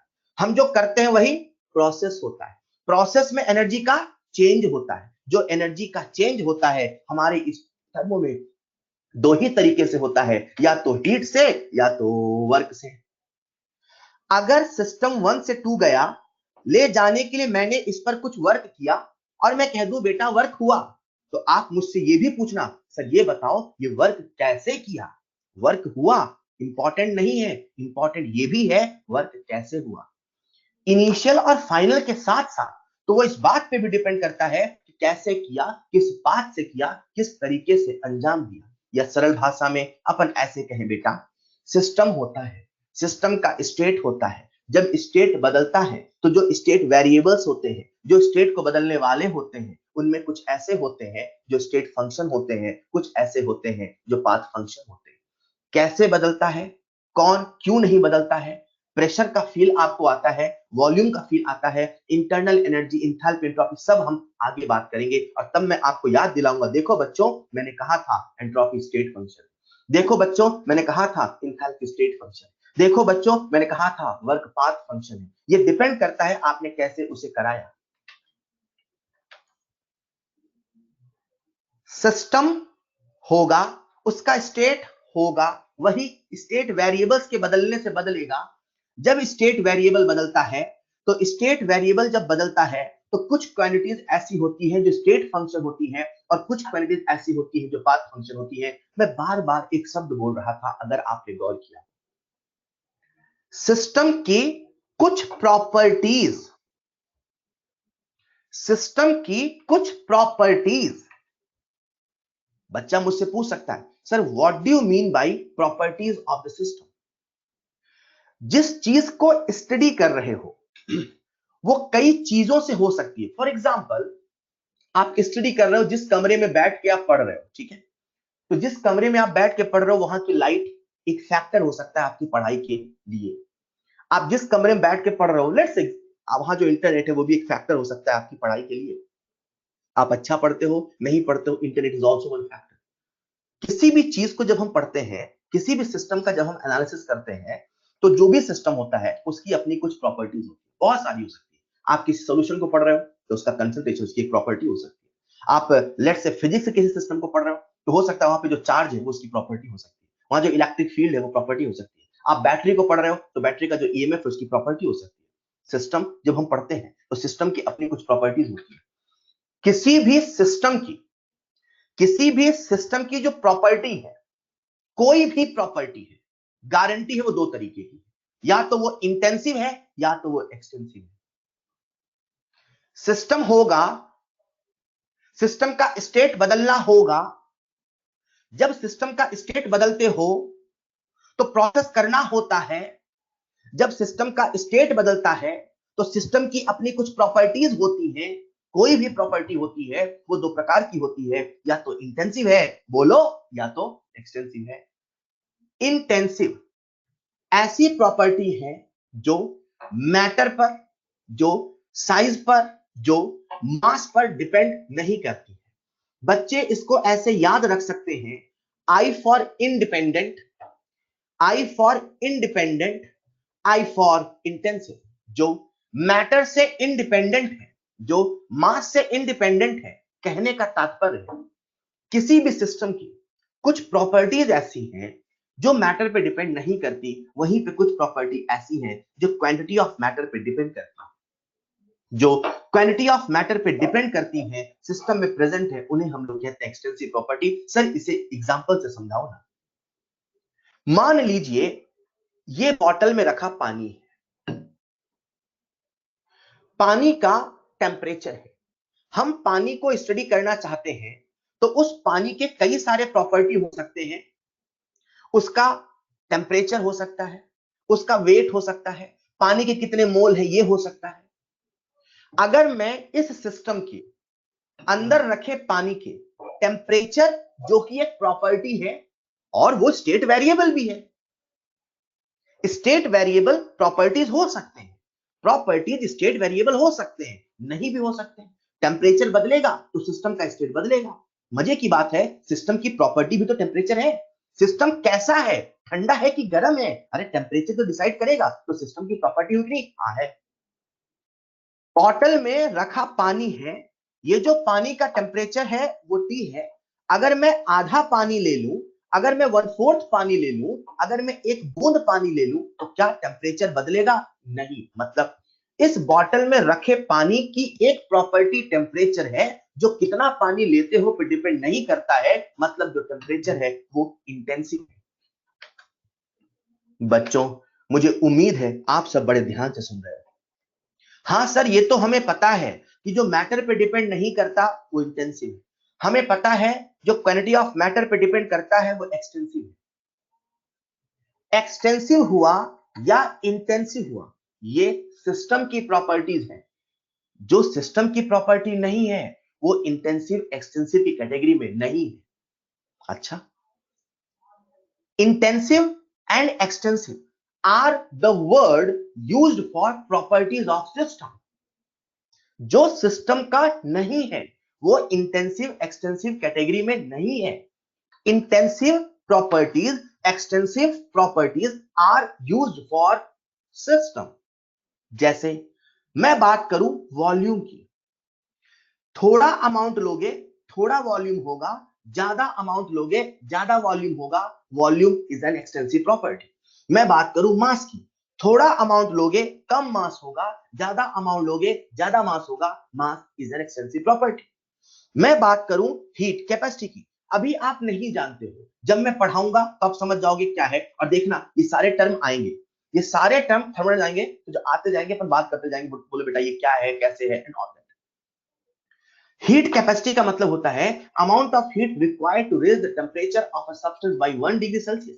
थोड़ा सब्सटेंस लेके गर्म करोगे तो थोड़ा हीट लगेगी, ज्यादा सब्सटेंस लेके गर्म करोगे तो ज्यादा हीट लगेगी। मतलब ये भी अमाउंट ऑफ मैटर पे डिपेंड करता है। मोल की बात करें, ये भी एक्सटेंसिव। अगर मैं बच्चे से पूछ लूं बेटा मोलैरिटी क्या है, सर मोलैरिटी अब ये कैसे बताएं? सर आपने कहा था कि जो प्रॉपर्टी मैटर पे डिपेंड करे वो एक्सटेंसिव है, जो मैटर से इंडिपेंडेंट हो आई वो इंटेंसिव है। सर मोलैरिटी कैसे पता करें? बेटा कुछ प्रॉपर्टीज को आप देख के समझ जाते हो, कुछ प्रॉपर्टी को आप देख के समझ जाते हो कि वो एक्सटेंसिव है कि इंटेंसिव है। कुछ प्रॉपर्टी को देख के नहीं समझते हो वो एक्सटेंसिव है कि इंटेंसिव है, तो उसके लिए अपन दो रूल बना लेते हैं। पहला रूल ये कहता है कि extensive upon extensive this is equal to intensive. पहला रूल ये कहता है extensive upon extensive is equal to intensive. मतलब मैंने आपसे पूछा मोलैरिटी क्या है, तो मोलैरिटी को देखो उसका फॉर्मूला क्या है, N बाई वी। N का मतलब है मोल जो कि एक एक्सटेंसिव है, V का मतलब है वॉल्यूम जो कि एक एक्सटेंसिव है। मतलब हमारा रूल कहता है एक्सटेंसिव अपॉन एक्सटेंसिव एक इंटेंसिव है, मतलब जो मोलैरिटी है वो इंटेंसिव है। एक बच्चा मुझसे कहता है सर हमें तो आपकी वो बात याद है जो आपने हमें कहा था कि अगर एक सॉल्यूशन की मोलैरिटी M है, अगर एक सॉल्यूशन की मोलैरिटी M है तो कतरे कतरे की मोलैरिटी M है। अगर इस सॉल्यूशन की मोलैरिटी M है तो आधा ले लो, एक तिहाई ले लो, एक बूंद ले लो, मोलैरिटी M ही रहने वाली है। मतलब क्वालिटी ऑफ मैटर पे डिपेंड नहीं करती है। मोलैरिटी हो गई या जितने भी कंसंट्रेशन टर्म्स हो गए, they all are intensive properties. अच्छा, सारे कंसंट्रेशन टर्म इंटेंसिव प्रॉपर्टी है। ये जो आपके सामने टेबल बनी है, स्लाइड में बनी है, रटना नहीं है, सब आपके इस सिलेबस में आएगा, वो अपने आप याद हो जाएगा। रटना नहीं है, गिव्स फ्री एनर्जी होता है, रटना नहीं है, कंसेप्ट को समझो, सब याद हो जाएगा। अभी मैं सब नहीं बताऊंगा, अभी जो आप जानते हो बस वही बताऊंगा। आप जानते हैं कि मोलैरिटी कंसंट्रेशन जो यूनिट है तो सारी की सारी इंटेंसिव है। बच्चों आपको मैं एक बढ़िया बात बताऊं, अगर किसी एक्सटेंसिव प्रॉपर्टी को पर यूनिट में लिख दो, कैसे लिख दो? पर यूनिट, मतलब पर मोल बोल दो, पर यूनिट बोल दो, कोई भी पर यूनिट बोल दो भैया, वो भी इंटेंसिव बन जाती है। मतलब सुनना ध्यान से, गिब्स फ्री एनर्जी एक्सटेंसिव होता है, क्या होता है क्यों होता है मैं आगे बताऊंगा। लेकिन अगर गिब्स एनर्जी पर मोल बोल दो वो इंटेंसिव होता है। Rule number 1 extensive upon extensive intensive होता है। रूल नंबर 2 किसी भी एक्सटेंसिव को पर यूनिट में कह दो वो इंटेंसिव होता है, किसी भी एक्सटेंसिव को पर यूनिट में कह दो वो इंटेंसिव होता है। क्लियर? ठीक है साहब। आपने कहा कुछ ऐसी प्रॉपर्टीज होती हैं जो क्वांटिटी ऑफ मैटर पे डिपेंड करती हैं, एक्सटेंसिव। आई से इंडिपेंडेंट डिपेंड नहीं करती, इंटेंसिव। ये केवल सिस्टम के लिए होता है। मैंने कहा बच्चे प्रेशर, वॉल्यूम, टेम्परेचर सर समझ में आता है। मैंने कहा मोलर मास, एक मोल का मास, सर एक मोल हो गया ना तो पर यूनिट हो गया ना, तो sir intensive. Molar volume, sir एक मोल का हो गया ना, मतलब वॉल्यूम पर यूनिट मोल हो गया, तो क्या हो गया? मोलर वॉल्यूम, मतलब इंटेंसिव। मोलर हीट कैपेसिटी, जो हीट कैपेसिटी था वो एक्सटेंसिव है, मोलर बोल दिया मतलब पर यूनिट मोल, तो इंटेंसिव। जब भी कभी किसी चीज को पर यूनिट बोलते हैं तो उसे हम क्या कहते हैं बच्चों? इंटेंसिव। एक सवाल आपसे पूछ लूं क्या मैं? एक सवाल आपसे पूछ लूं क्या मैं? अरे सुन रहे हो क्या यार? आज बहुत सुनना है मुझे पता है, पर क्या करें, शुरुआती इसका जो स्वभाव है तो ऐसा ही है। अंकित मुझसे पूछा सर ऐसा क्यों? बेटा ऐसा क्यों नहीं, आपको मैंने तरीका बताया बेटा, ऐसा करके फटाफट हो जाएगा। मैंने आपको 2 रूल बताए, बेटा ऐसा कर लो तो ऐसा होता है। एक सवाल मैं आपसे पूछ रहा हूं, बताओ बच्चों वॉल्यूम क्या है, एक्सटेंसिव की इंटेंसिव? वॉल्यूम क्या है, एक्सटेंसिव की इंटेंसिव? जल्दी जल्दी बोलना, वॉल्यूम क्या है, एक्सटेंसिव की इंटेंसिव? एक्सटेंसिव। आप मुझे बताओ मोल क्या है, एक्सटेंसिव की इंटेंसिव? अभी जो जानते हो वही पूछूंगा, अभी एंथैल्पी नहीं पूछूंगा, एंट्रोपी नहीं पूछूंगा, वो पढ़ोगे तब पूछूंगा, ठीक है? बताओ मोल क्या है, मोल मोल। अरे ज्यादा ग्राम होगा तो ज्यादा मोल होगा ना भैया। मोल क्या है, एक्सटेंसिव। बहुत अच्छे बच्चे आप सब। बताओ मोलैरिटी क्या है, मोलैरिटी, मोलैरिटी, मोलैरिटी, जल्दी जल्दी, मोलैरिटी, इंटेंसिव। नॉर्मैलिटी, नॉर्मैलिटी, बोलो बोलो, normality, intensive. All concentration units are intensive. बोलो डेंसिटी क्या है, डेंसिटी क्या है, डेंसिटी? डेंसिटी का formula mass upon volume. Density का formula mass upon volume. Mass क्या है, एक्सटेंसिव। वॉल्यूम क्या है, extensive. Extensive upon extensive, intensive. Hello, heat क्या है, क्या कहते हो, हीट क्या है, हीट?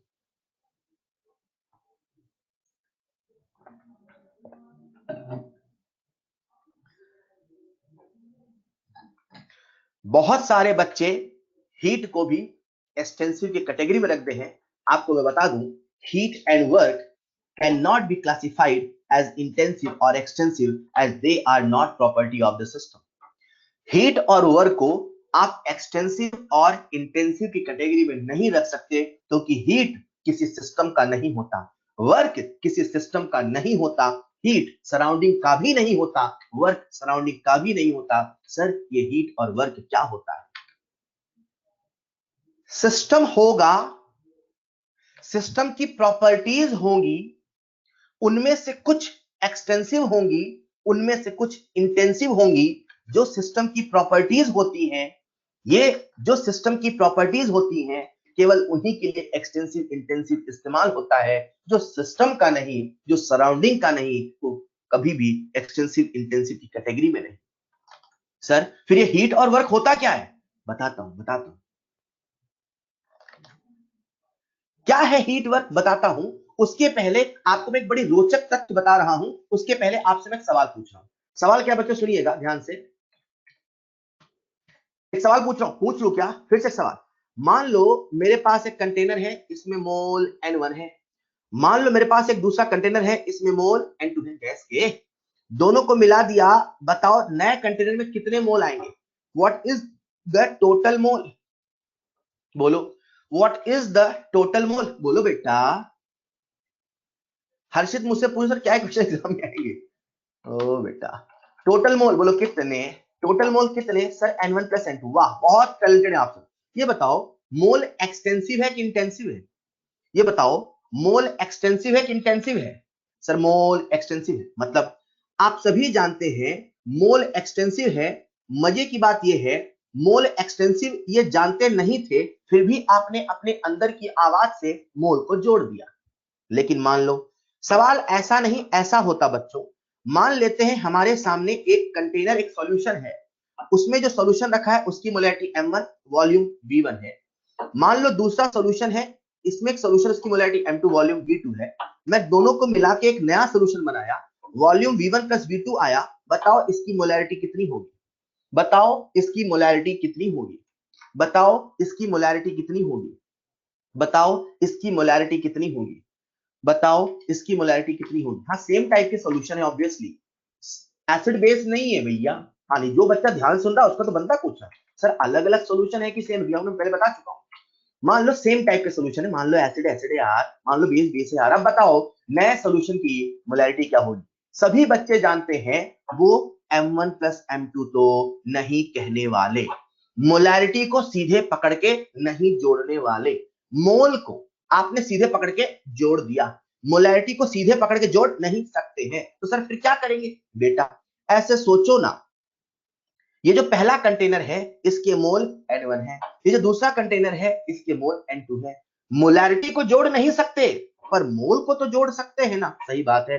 आप सभी जानते हैं M का फॉर्मूला N/V होता है। मतलब आप सभी जानते हैं जो N1 होगा वो क्या होगा? M1V1। N2 होगा क्या होगा? M2V2। अरे ये जो नया सॉल्यूशन है, इसका जो नंबर ऑफ मोल होगा, जो M into V1 plus V2 होगा, वो इसके बराबर ही तो होगा। हाँ सर बात सही है।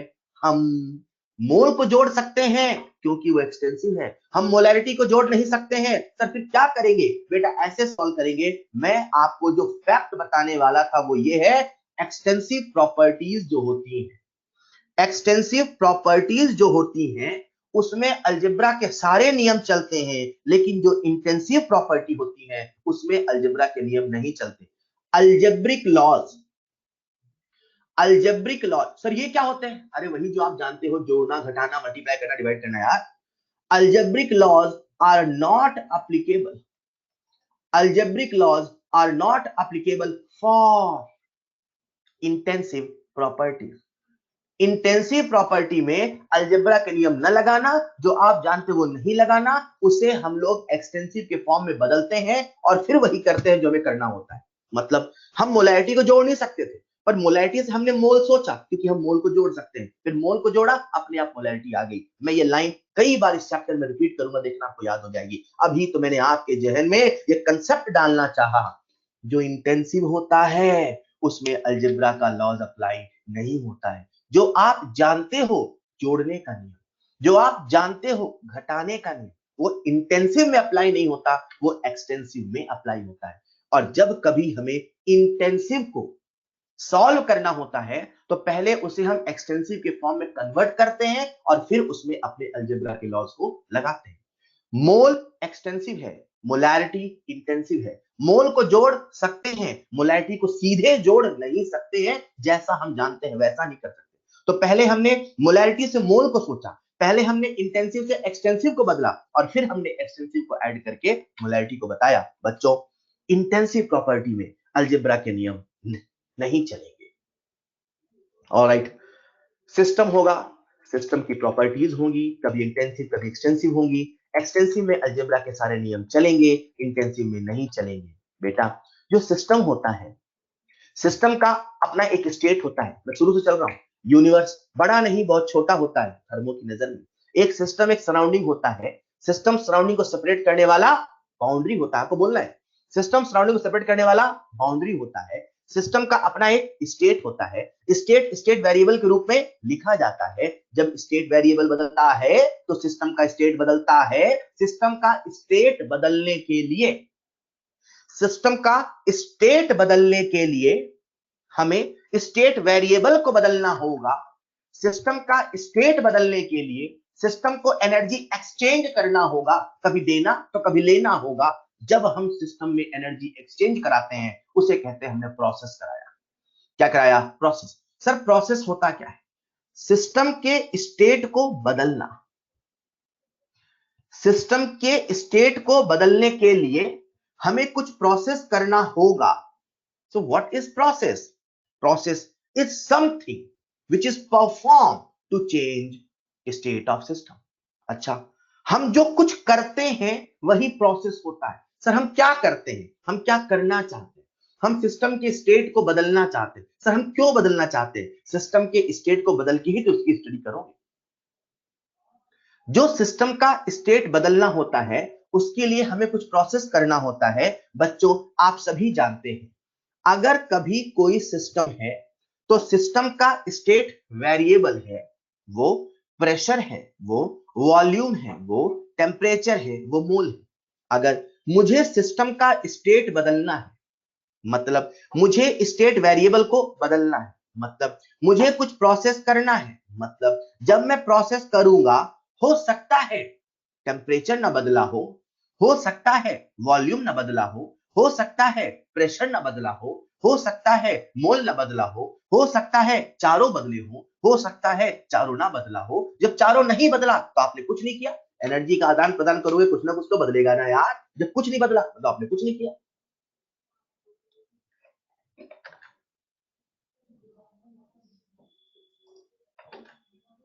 जब हम सिस्टम के स्टेट को बदलना चाहते हैं तो प्रोसेस करना होता है। प्रोसेस कई तरीके से होता है, उनमें से सबसे पहला है आइसोथर्मल प्रोसेस। आइसो का मतलब सेम।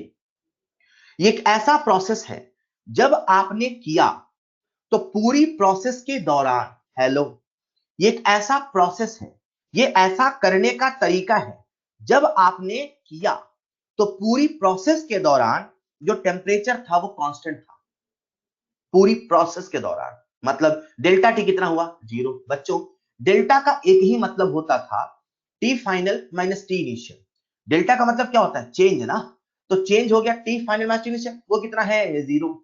मैंने एक बच्चे से सवाल पूछा, मान लो मेरे पास एक सिस्टम है, सिस्टम का टेम्परेचर अभी T1 है, हेलो, हमने सिस्टम को बदल के कर दिया T2 पे, क्या आइसोथर्मल है? बच्चे ने कहा साहब नहीं है। फिर मैं दूसरा सवाल पूछा, बेटा एक सिस्टम है, टेम्परेचर है T1, हमने इसमें कुछ किया, एनर्जी का आदान प्रदान किया, एनर्जी देने लेने के दो रास्ते, एक हीट और दूसरा वर्क है, उससे टेम्परेचर नहीं बदला। सर टेम्परेचर नहीं बदला तो क्या बदला? बेटा प्रेशर है, वॉल्यूम है, टेम्परेचर है, मोल है, टेम्परेचर नहीं बदला।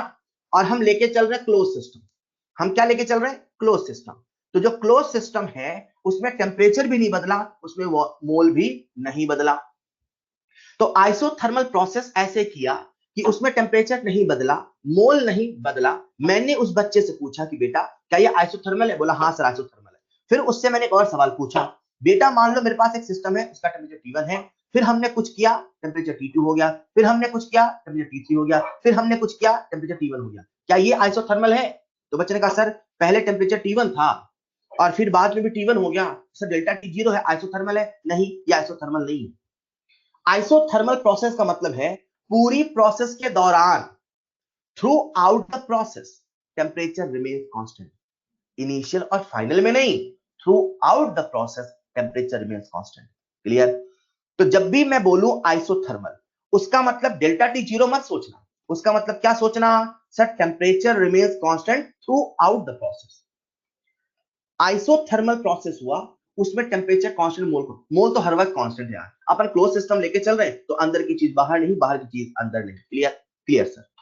उसी प्रकार से अब इसमें क्या नहीं बदला, टेम्परेचर नहीं बदला। दूसरी प्रोसेस का नाम है आइसोबैरिक।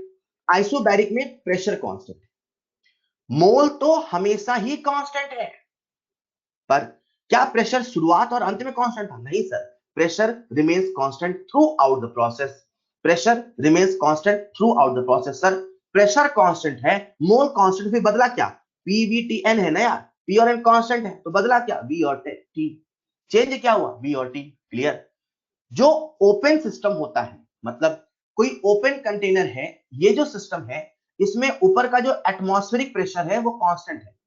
एटमॉस्फेरिक प्रेशर कांस्टेंट है, इसीलिए कहा जाता है कि जो प्रोसेस ओपन सिस्टम में होती है वो आइसोबैरिक नेचर की होती है। क्यों? क्योंकि ओपन सिस्टम है, यानी कि जो प्रेशर है वो कांस्टेंट है, एटमॉस्फेरिक प्रेशर कांस्टेंट है, तो ओपन कंटेनर में हो रही रिएक्शन आइसोबैरिक प्रोसेस का एग्जांपल होगा। क्लियर? कभी टेम्परेचर कांस्टेंट होगा तो कभी प्रेशर कांस्टेंट होगा तो कभी वॉल्यूम कांस्टेंट होगा। आई होप ये आपको समझ में आया। प्रोसेस है क्या, कराने का तरीका। सर हम क्या करा रहे हैं, सिस्टम की स्टेट को बदल रहे हैं, प्रोसेस करना होगा, एनर्जी को चेंज कराते हैं, कई तरीके से करते हैं, कभी आइसोथर्मल, कभी आइसोबैरिक, कभी आइसोकोरिक, तो कभी एडियाबैटिक। एडियाबैटिक प्रोसेस एक ऐसी प्रोसेस है, एडियाबैटिक प्रोसेस एक ऐसी प्रोसेस है जिसमें हीट का एक्सचेंज नहीं हुआ। लिसन केयरफुली, मोल तो हर वक्त कांस्टेंट है और इसमें हीट का एक्सचेंज नहीं हुआ, हीट का एक्सचेंज नहीं हुआ, हीट का एक्सचेंज नहीं हुआ। एक बच्चा मुझसे कहता है सर जब आपने आइसोबैरिक बोला तो डेल्टा पी 0, जब आपने आइसोकोरिक बोला डेल्टा वी 0, जब आपने आइसोथर्मल बोला डेल्टा टी 0। सर एडियाबैटिक में आप डेल्टा क्यू इक्वल टू 0 क्यों नहीं बोलते? क्योंकि ऐसा नहीं होता। सर ऐसा क्यों नहीं होता? क्योंकि क्यू किसी सिस्टम का नहीं होता, क्यू हीट किसी सराउंडिंग का नहीं होता। सर फिर हीट क्या होता है, अभी बताता हूं।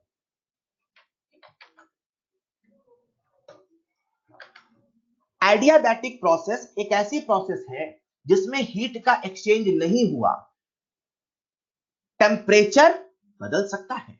अगर आपको याद हो, मैंने इक्विलिब्रियम में कहा था कि टेम्परेचर और हीट एक चीज नहीं होती। जब मैं ली चैडले प्रिंसिपल की बात कर रहा था तो ली चैडले प्रिंसिपल में इफेक्ट ऑफ टेम्परेचर आया था, कुछ बच्चों को याद होगा, कुछ को नहीं याद होगा।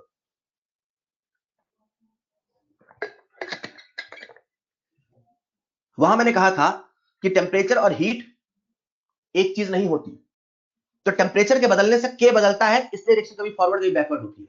फिर मैंने ट्रिक के रूप में आपको बताया, ऐसा ट्रिक मान लो कि टेम्परेचर बढ़ाने से हीट बढ़ा, अगर आपको याद हो। आज मैं आपको बताऊंगा आखिर हीट है क्या। हीट का मतलब क्या है? हीट किसी सिस्टम का नहीं, किसी सराउंडिंग का नहीं, हीट तो किसी प्रोसेस का होता है। हीट किसी सिस्टम का नहीं, किसी सराउंडिंग का नहीं, किसी प्रोसेस का होता है। बच्चों मुझे आपका ध्यान दीजिए, मैंने कहा एडियाबैटिक प्रोसेस एक ऐसा प्रोसेस होता है जिसमें हीट का एक्सचेंज नहीं होता। सर आप हमें यह बता दो आखिर हीट क्या होता है? हीट एनर्जी का एक फॉर्म है।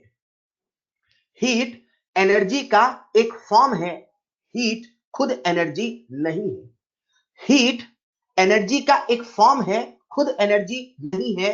फ्लो ऑफ एनर्जी हीट है। अच्छा, हीट एनर्जी का एक रूप है। जब एनर्जी फ्लो होता है वही हीट है। सर आखिर ये बता दो एनर्जी का फ्लो कब होता है? जब टेम्परेचर का डिफरेंस होता है तभी हीट फ्लो होता है। अगर दो जगह पर टेम्परेचर का डिफरेंस है तो वहां पर हीट फ्लो होगा। वहां पे जो एनर्जी बहती है वही हीट है। हीट एनर्जी नहीं, एनर्जी का एक रूप है। बहती हुई एनर्जी ही हीट है, सिस्टम का नहीं, सराउंडिंग का नहीं, प्रोसेस का हीट है। जो टेम्परेचर के डिफरेंस से आता है, जो बह के आता है वही हीट है। बच्चों ध्यान से सुनिएगा, हीट किसी सिस्टम का नहीं, किसी सराउंडिंग का नहीं, वो तो प्रोसेस का होता है। मतलब मान लीजिए ये सिस्टम है, मान लीजिए बाहर सराउंडिंग है, ये सिस्टम है, बाहर सराउंडिंग है। सराउंडिंग से हीट फ्लो होके आई, ये सिस्टम की बाउंड्री है। बाहर से ये जो फ्लो ऑफ एनर्जी है, ये जो फ्लो ऑफ एनर्जी है, जो टेम्परेचर डिफरेंस हुआ है, यहां टेम्परेचर T1, यहां टेम्परेचर मान लेते हैं। ये जो एनर्जी बह के आई, अभी जो बह रही है, आप इसे देख नहीं सकते, इसे फील करो बस। ये जो एनर्जी बह रही है यही हीट है। जैसे ही इस वॉल को क्रॉस करती है, हीट हीट किसी एनर्जी में कन्वर्ट हो जाती है। जब तक इस बाउंड्री के उधर है तब तक वो हीट है। जैसे ही बाउंड्री को क्रॉस करती है वो हीट नहीं, कोई एनर्जी का रूप है। हीट सिस्टम का नहीं, बह के आई वो हीट है। जैसे सिस्टम के अंदर पहुंची वो एनर्जी का कोई रूप है। कुछ भी हो सकता है, वो हो सकता है अंदर उससे टेम्परेचर बढ़ गया, हो सकता है कुछ भी हो जाए, हो सकता है किसी दूसरी वेरिएबल्स को बदल जाए, लेकिन जब तक प्रोसेस में है तब तक वो हीट है। जैसे ही प्रोसेस क्रॉस करके अंदर आता है वो एनर्जी बन जाता है। प्रोसेस में है तब तक हीट है, सराउंडिंग में भी नहीं है, सिस्टम में भी नहीं है, लेकिन जो टेम्परेचर डिफरेंस से फ्लो हुआ, वो जो बहता हुआ आया वही हीट है। हीट एनर्जी का रूप है, हीट खुद एनर्जी नहीं है, एक फॉर्म ऑफ एनर्जी। जो टेम्परेचर डिफरेंस से फ्लो होता है वो सिस्टम का नहीं, वो सराउंडिंग का नहीं, वो प्रोसेस का होता है। हीट प्रोसेस का होता है, हीट सिस्टम का नहीं होता है। इसीलिए उसे एक्सटेंसिव और इंटेंसिव कैटेगरी में अपन ने नहीं रखा। हाँ, सिस्टम में आके एनर्जी हो जाएगा। जैसे ही इस वॉल को क्रॉस किया, जैसे ही इस बाउंड्री को क्रॉस किया, अंदर वो कोई रूप है, इंथैल्पी है, कुछ है। मैं भी उसका नाम नहीं ले रहा हूं, आगे पढ़ोगे तब बताऊंगा। मैं तो अभी ये बता रहा हूं आखिर हीट है क्या। फ्लो हुआ तो हुआ, नहीं हुआ तो नहीं हुआ। फ्लो हुआ तो क्यों है, नहीं हुआ तो क्यों जीरो है? अरे डेल्टा क्यू कहने का लॉजिक क्या है? सर कोई लॉजिक नहीं है। हीट में चेंज थोड़ी हुआ, बहा तो बहा, नहीं बहा तो नहीं बहा। मतलब एडियाबैटिक प्रोसेस एक ऐसी प्रोसेस है जिसमें हीट का एक्सचेंज नहीं होता। जब हीट का एक्सचेंज नहीं हुआ मतलब हीट का फ्लो नहीं हुआ तो क्यों जीरो है? डेल्टा क्यू बोलने का तो तुकी नहीं है। हेलो, हमारे इस पूरे थर्मोडायनेमिक्स में एनर्जी देने लेने का दो रास्ता है, या तो हीट है या तो वर्क है। एडियाबैटिक प्रोसेस में हीट का एक्सचेंज नहीं हुआ। मैंने ये नहीं कहा एनर्जी का एक्सचेंज नहीं हुआ लल्ला, हीट का एक्सचेंज नहीं हुआ। तो एनर्जी का दूसरा रास्ता वर्क भी तो है, तो वर्क करके आप एनर्जी दे सकते हो। हेलो, कैसे होगा मैं बताऊंगा।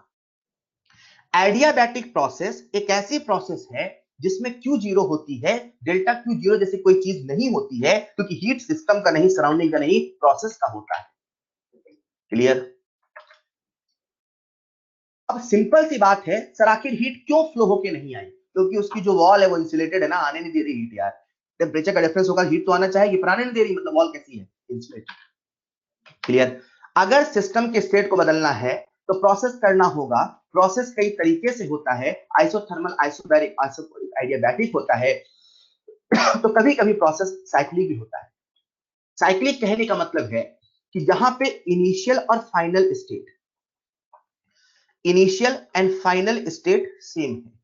मतलब मान लेते हैं ये पीवी ग्राफ है, इसमें पहले स्टेट यहां पर था ए, यहां से गया बी पर, बी से गया सी पर, सी से गया डी पर, डी से फिर आ गया ए पर। मतलब ये जो प्रोसेस है इसे हम लोग कहेंगे साइक्लिक प्रोसेस। क्यों? क्योंकि इसमें इनिशियल और फाइनल स्टेट सेम है। जब साइक्लिक प्रोसेस होता है तो उसमें इनिशियल और फाइनल स्टेट सेम होता है, तो ऐसी क्वांटिटीज, ऐसी प्रॉपर्टीज जो स्टेट फंक्शन हुआ करते थे, जो केवल इनिशियल और फाइनल स्टेट पे डिपेंड किया करते थे, उनमें चेंज नहीं होगा। जिनको फर्क इससे नहीं था किस रास्ते से आए, मतलब ए का जो वॉल्यूम है जब ए पे आएगा तो वॉल्यूम वही, वॉल्यूम गुब्बारे को आपने पहले फुलाया, फिर उसे फिर से हवा निकाल दिया, क्या किया कैसे क्या मतलब नहीं है, उसे किससे मतलब है? इनिशियल और फाइनल स्टेट से। अगर इनिशियल और फाइनल स्टेट सेम है तो अपन कहते हैं जो स्टेट फंक्शन है उनमें जो वैल्यू होगी वो जीरो होगी, क्योंकि उनमें कोई चेंज नहीं होगा। इंटरनल एनर्जी एक स्टेट फंक्शन है, इंथैल्पी एक स्टेट फंक्शन है, प्रेशर एक स्टेट फंक्शन है, टेम्परेचर एक स्टेट फंक्शन है, इन सब का डिफरेंस जीरो होगा। सर इंटरनल एनर्जी क्या है? आगे बताऊंगा। इंथैल्पी क्या है? आगे बताऊंगा। बट वही है, आप लोगों ने नाम सुना है तो साथ में डिस्कस भी कर रहे हैं। सुनना ध्यान से, अगर सिस्टम का स्टेट बदलना होगा तो उसमें प्रोसेस करना होगा। प्रोसेस कई तरीके से होता है, और ये जितने प्रोसेस हैं, चाहे आइसोथर्मल हो, चाहे आइसोकोरिक हो, चाहे एडियाबैटिक हो, चाहे आइसोबैरिक हो, ये जितने प्रोसेस हैं ये सारे के सारे दो तरीके से होते हैं। ये सारे के सारे दो तरीके से होते हैं। एक होता है रिवर्सिबल तरीका, दूसरा होता है इरिवर्सिबल तरीका।